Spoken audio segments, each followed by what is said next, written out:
माता दुर्गा कथा। एक समय की बात है। भूमि पर असुर राजा महिषासुर नामक दानव अत्यंत अत्याचारी थे।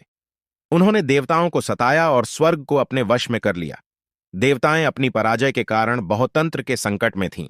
उन दिनों ब्रह्मा, विष्णु और शिव ने मिलकर एक अद्वितीय शक्ति की रचना की, जिसे महाकाली, महालक्ष्मी और महासरस्वती रूप में जाना जाता है। इस शक्ति की उत्पत्ति से महाकाली उत्पन्न हुई, जिन्होंने सभी देवताओं की शक्ति को एकजुट करने का संकल्प किया। इस बड़े संकल्प के परिणाम स्वरूप माता दुर्गा का अवतार हुआ। महिषासुर के खिलाफ युद्ध में माता दुर्गा ने अपनी अद्वितीय शक्ति से उसे पराजित करने का कार्य किया।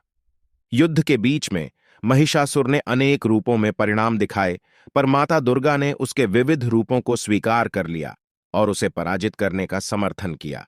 युद्ध की उच्च शिखर पर माता दुर्गा ने अपने त्रिशूल से महिषासुर को मार गिराया और धरती को उसके अत्याचार से मुक्त कर दिया। इस बड़े युद्ध के बाद सभी देवताएं अपनी अपनी प्राकृतिक रूप में माता दुर्गा की पूजा करती हैं और उन्हें अपनी शक्ति की रक्षा करने के लिए प्रार्थना करती है। इस कथा से हमें यह सीखने को मिलता है कि भगवान की पूजा और भक्ति से ही हम अपने जीवन में समृद्धि और शांति प्राप्त कर सकते हैं। माता दुर्गा हमें साहस, संयम और उदारता की शिक्षा देती है।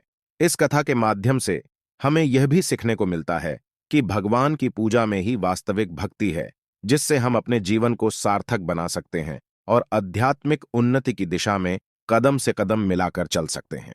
इस पुण्य कथा को सुनकर आपके जीवन में भी नई प्रेरणा आए और आप माता दुर्गा की कृपा से हमेशा सुख, शांति और समृद्धि का आनंद उठाएं।